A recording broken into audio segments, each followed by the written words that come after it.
Welcome back to another Reaction Monday. Although today really isn't a typical Reaction Monday, it's more of like Illumination Theory. It's my theory. It's illuminating my theory on what I think about Dream Theater's best songs. So that is what we are here to do today. Last week, I did best albums or tiers of albums, which you can see in this video that I have put right here in the card. And I had a bunch of comments, good, that were... Actually, I felt like the comments were pretty reasonable. Maybe it's because I prefaced it with, please don't annihilate me with your comments about how you disagree on the album choices that I made and the tiers that I put them in. They were pretty reasonable, and even though there was disagreement, I felt like it was a wonderful back and forth with some of you in the comments about why you liked Octavarium versus why I didn't like Octavarium. And that is the beauty of music that I always say is what is my cup of tea does not have to be your cup of tea, and there really doesn't have to be a rhyme or reason. It's not really a truth seeker. It's just more of a preference seeker. So we're going to actually continue today with basically part 2, but we're going to break down the albums into actual songs. And I'm basically going to go through my top 20 Dream Theater songs. And I have to tell you, this was difficult. Difficult actually doesn't even capture how much of a kind of a pain this was when I actually got down to doing it. I thought, oh, I definitely have like a semblance of my top 10. But when it came to like having to pick 20, I couldn't like limit it to 10. So I put it to 20 thinking that would make it easier, but it actually made it harder because I was like, man, I love that song. Damn it, I love that song. They're just so close. And it was just really difficult. But I put my knuckles to the grindstone and I put my head down and I was like, I really need to think about this for myself more than anything else. And then you guys can maybe enjoy it or not because you might freak out. I will say this is very illuminating to me, to myself, because when after I got finished and I looked at my list of 20 that I'm going to give to you, I was really like, wow, this definitely says a lot about me. Like, I was like, yes, I can see why this is my list of 20 and why it's probably uniquely different than any other Dream Theater fans kind of list. Because I've told you this before, my channel, the kind of Dream Theater songs that I like all of them, but the ones that I like the most tend to have a certain feel and construction to them. And when I looked at my list of 20, especially when I get in my top 10, I'm like, wow, like number one, I can't believe they've written this many songs with this construction and this kind of feel to them, let alone how they are all fitting in my top 10. So I'm sure this list is going to be different than most of yours. You're probably going to be surprised by quite a bit of them, but that's okay. This is my list of my top 20. I'm going to try to go through the first 10, like 10 to 20, pretty quickly. And then when we get to the top 10, I'll try to say a little bit about each song and why I picked it in my top 10. All right, so let's do it, starting with number 20. Okay, as we get started, there's something that you have to keep in mind that I think will help you to understand maybe as we're going through this song by song. And I want you to compare what I'm about to tell you with the song that I choose. Now, all the songs don't fit this, but most of them will. I have told you several times in other videos the type of music that I like the most. I like heavy, but I don't like only heavy. I like poppy, kind of feely, but I don't only like feely. I like the combination of the two. So when you can have a song that has like heavy riffs that blend well with these beautiful melodic melodies, which is why I think Caligula's Horse and Haken are at the top of the game right now, is they're doing this kind of music, even in short form or in long form. So if you can get a song that has like heavy metal or heavy parts to it, awesome riffs, along with these beautiful, wonderful choruses that just catch you up into emotion, that's going to be the kind of song that I like the most. It doesn't mean I don't like the other ones, but I don't like them as much as these. So keep that in mind as I go through these songs, okay? So the first one on my list coming in at number 20 is Se Cham. Se Cham specifically is my favorite instrumental by them. Mostly because it has a melody, it has a home bass, and it comes back to that home bass, and then they go off and just absolutely kill it with their solos individually. Some of the reasons I don't like the other ones, like Dance of Eternity, is just not my thing. I don't like it. I like it, but I don't like it as much as the other ones because I think it's just too out there, and I just feel like it's like a conglomeration of different parts trying to thrown in together. There isn't any kind of synergy to it. Whereas like even Erotomania I like because it has like a theme to it, has melody to it at the same time. And that's the kind of thing that I like when it comes to instrumental specifically, is you still have a theme, but you can go off in different places very easily as you come back to that theme. Also, Se Cham has a place in my heart because my high school senior talent show with my high school band, we tried to pull off Se Cham. So I had to learn the bass part because I first started learning bass when I started getting into music my sophomore year of high school.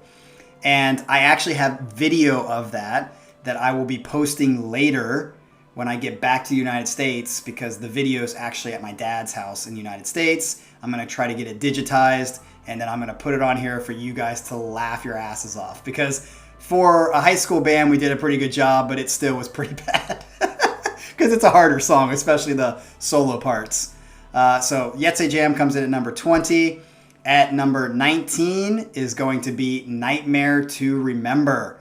I freaking love this song. It's a long, drawn-out song.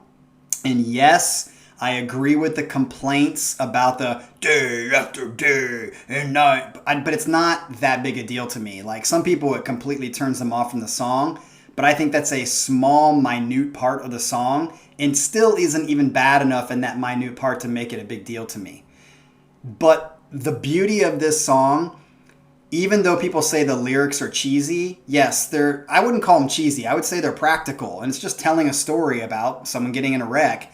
But the way the music fits with what's being said practically in the lyrics is fucking fantastic. It's why Dream Theater is so amazing, especially in the sedation part, when he's like going from like, being awake to going through sedation and the medicine. The music, you couldn't paint a better picture with the music. It's a fantastic, freaking awesome song. So Nightmare to Remember is my number 19. Number 18 is Ministry of Lost Souls. The message is obviously awesome. And again, it hits this heavy, epic.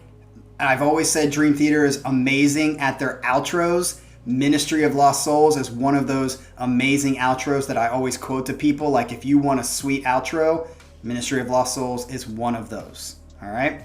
So as number 18, number 17 is Home. Home is a sweet song from beginning to end. It's got that Middle Eastern feel that is very kind of different than what your typical Dream Theater song would be. It definitely is awesome. I mean, besides the technical ability that goes on in this song, I think it continues the progression of the story that's going on in Metropolis 2 perfectly. So that is number 17. Number 16, One Last Time. One Last Time. That just beautiful.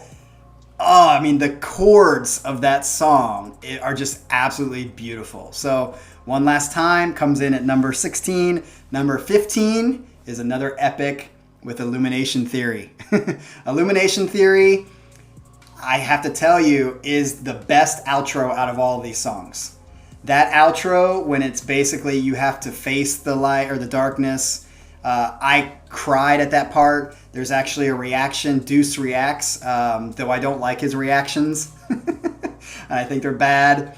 His reaction to that song is so genuine and so real, and he gets caught up in the moment just like I do sometimes, and he cries at that part because it's a fantastic blending of what the words are saying along with the chords, which is exactly why Dream Theater is my favorite band. All right, so that is 20 through 15. Now let's get through 15 or 14 through 10. Coming in at number 14 is Under a Glass Moon. Under a Glass Moon is memorable for obvious reasons. That rhythm is going to be something that's easy for people to catch on to. The middle section, when they break it down, is just fantastic composition of difficulty and still catchy, especially with the bells going on in the background. And then this is probably one of Petrucci's most, like in the faster technical solos, it's one of the most well-constructed solos out of all of his solos. It just has that jazzy feel to it, along with some sweet technique that he's doing, and he pulls it off perfectly almost every time he does it. So that is number 14. Number 13 is Breaking All Illusions. I think that Breaking All Illusions is really, really good, which also has one of Petrucci's best feely solos.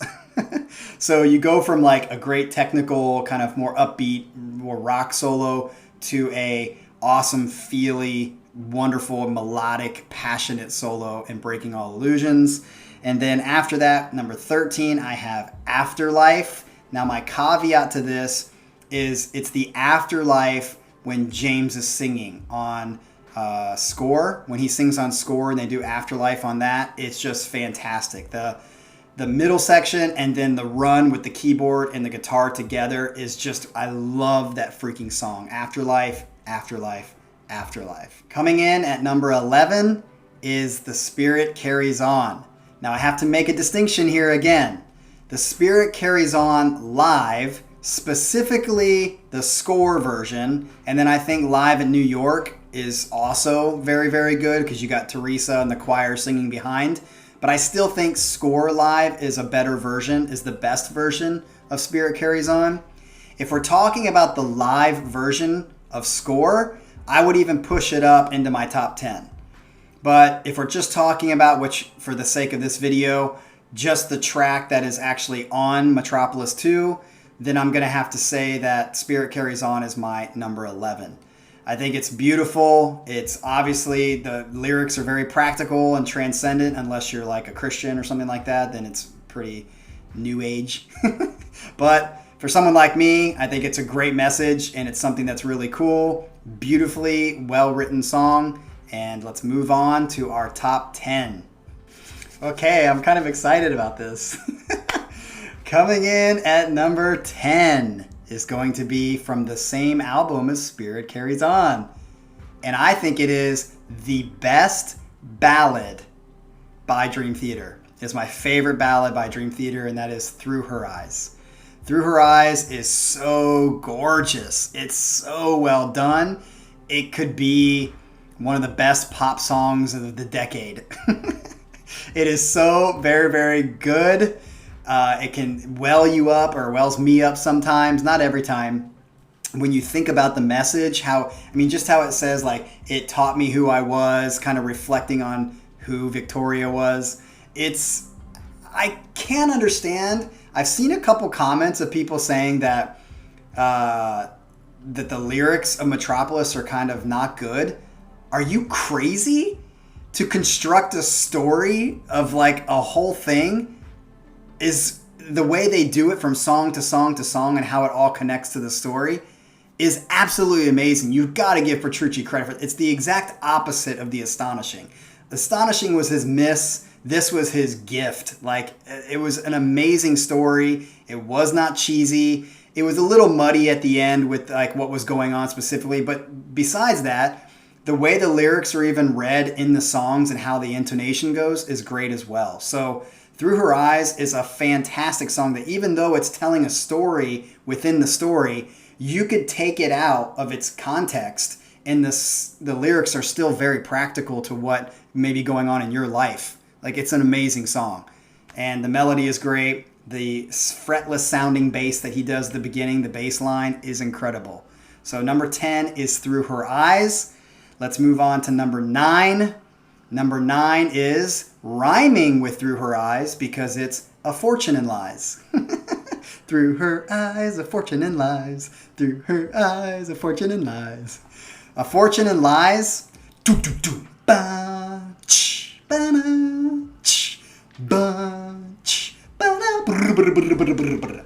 Freaking amazing beginning.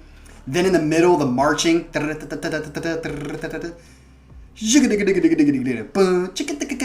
It's just like, I could sing the whole fucking thing from beginning to end. Not to mention Petrucci's solo in this, the hammering, and like it's got in the sweeps. It's just one of the best fucking solos, especially of that first album. I think it's probably his best solo in the first album, When Dream and Day Unite.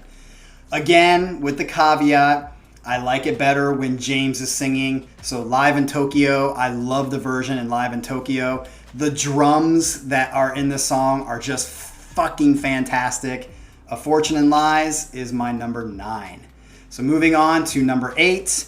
Number 8, da-da, da-da, da-da, da-da, da-da, da-da, da-da, da-da, da-da. Fatal Tragedy. What a phenomena. What a phenomena. Thank you, Mike Portnoy. If you watch Mike Portnoy's drum video, he basically describes it's how they count it in their head. And obviously this song is just amazing. It's a great, great song. There's not much I can say, though I will point out consistently, and even when I saw this live twice, I saw this live twice, and I've heard it live many times in different venues and stuff like that. This is the one solo that multiple times Petrucci fucks up.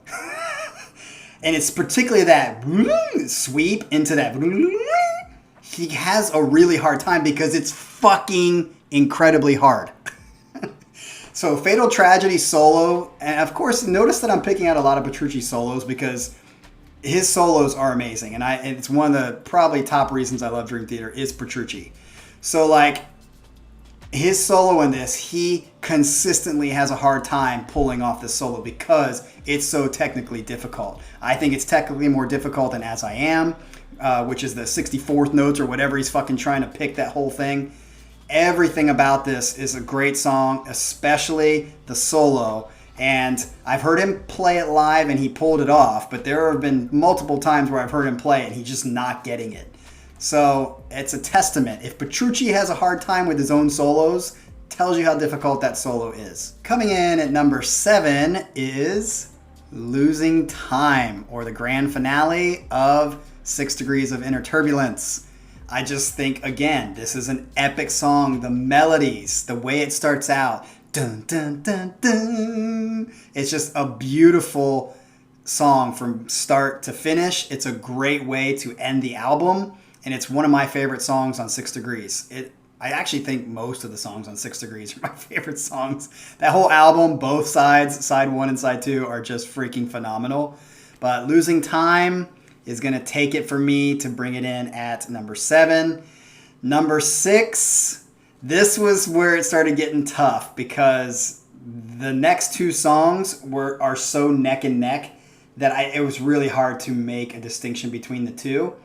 And there's an ironic detail about that too. So at my number 6 is Barstow Warrior. Barstow Warrior, when I first heard Distance Over Time, Barstow Warrior was my number 1 off that album. And Pale Blue Dot was tied with it along with At Wits End. But as time has gone on, some songs have kind of gone above Barstow Warrior. But Barstow Warrior, again, is a phenomenal story of a drunk who's like contemplating his life. And as it goes through the story, it like builds you up to almost, even though I'm not an alcoholic, it makes me want to like not be an alcoholic. It makes me want to change my life because the way it leads into this, I've been stubborn this whole time. There's no one here that needs changing or help. To I'm going to change and I'm going to start a new life. And the way the music pushes you to that heavenly spot of change is why this song is fantastic. And there is a reaction, actually. I can't remember who it is. It's a Patreon reaction. Maybe I'll link it below so you can go watch it.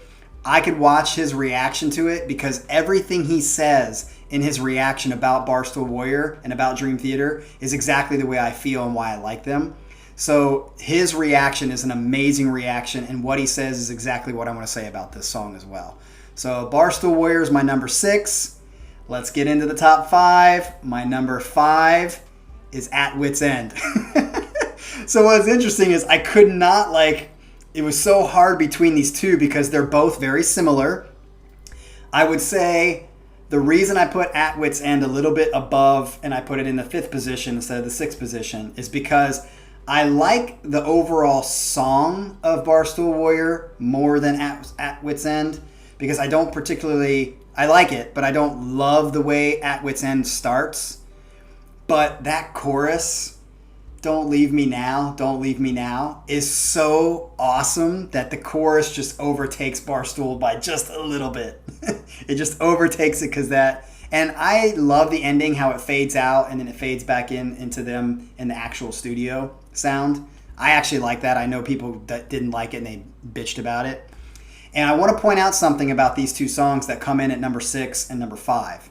And that is, if you go back to my video last week about the tiers, I said specifically, just because one of those albums was in the 4th tier or the 3rd tier doesn't mean that I don't have some of those songs as my top songs. Perfect example, Distance Over Time was in my tier number 3 overall as an album, but here 2 songs reach my top 6. 2 of those songs from that album in my tier number 3 have reached in my top 6. That's a big deal because those 2 songs are freaking amazing. All right, so that is number 5. Now number 4, we're going to go back to Innocence Faded from Awake. Innocence Faded, I think, is a beautiful, gorgeous song. The run in the end with Petrucci is just, and when they play it live at Score and you just get to see Petrucci running through that whole freaking back end is absolutely amazing. So that is my number 4.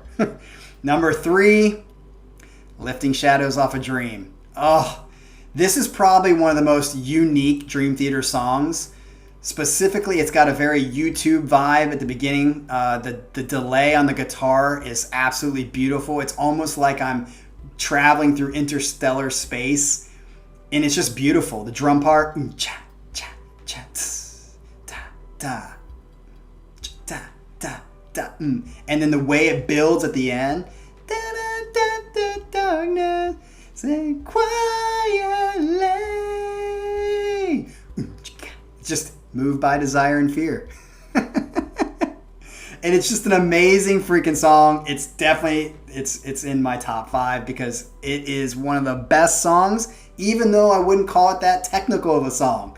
It's gorgeous, gorgeous. It fits that whole just ambiance that I love that Dream Theater can set. All right, my number 2, which I think is almost the quintessential pulling together heavy riffs along with this melodic, beautiful melodies going throughout, great runs of technical ability, is Blind Faith. Blind Faith is my number 2 because it is my go-to song. If I want to hear something and I think Dream Theater's best song, I'm going to say Blind Faith. It just has everything. It has everything. And the drums at the beginning, I even like the sounds that Jordan picks from his keyboard stuff. Does a great job. The run with Petrucci and Rudis together is phenomenal. Again, I love those kinds of songs. And now, let's finally get to our number 1. I had told you before in last week's video that if you're going to say that Change of Seasons is not an album but a song, Change of Seasons would be my favorite song. It's my favorite album, and I look at it as an album. I don't look at it as a song, even though it's kind of organized like a song. I look at it as an album because it actually was released as an album, though not an EP. So that after that caveat, as Change of Seasons, if you're going to see it as a song, then it would be my number 1, but it's not for me. My number 1 song of all Dream Theater songs that I think has everything that should be in a Dream Theater song. It's a little bit of a longer song. It's got a perfect length. I don't think it's too long. It's not 24 minutes like Octavarium. But it's got, everything that you need. It goes through different sections and is very, very well, this is perfectly written, is Trial of Tears. I love Petrucci's parts in it. I love everything about this song. The way it transitions from song to song to song, or part to part to part, because it's basically broken up again like Change of Seasons into parts, which could be seen as different songs. I think it's the best song that Dream Theater has ever written. All right, so I tried to get through that as fast as fucking possible, and I'm like, dude, we're already at 25 minutes. What the hell? So I'm just going to end it here. I'm not going to say as much as I would like to say because of the sake of time. I literally was pulling to try to make this a 15-minute video tops, and we're already 10 minutes past that. So hopefully you guys were surprised a little bit, is my guess, because some of these songs are probably not the same as what most people would put. I mean, Glass Prison and all those songs I love. I love all Dream Theater songs pretty much, but these are how I'm going to label it in my top 20. I'd be interested to hear in the comment section below does anybody have Trial of Tears as their number of one? Because I'm sure that came as a surprise to many of you. And let's just kind of maybe in the comment section, do any of my top 5 match any of your top 5? I'd be interested to hear that, because I think my top 5 are definitely unique, or I would guess are unique to most Dream Theater fans' top 5 Dream Theater songs. So I'd be interested in your comments below. Please talk about the top 5 or any other comments you want to make about this list. As always, like and subscribe, and hopefully you enjoyed it. Peace out.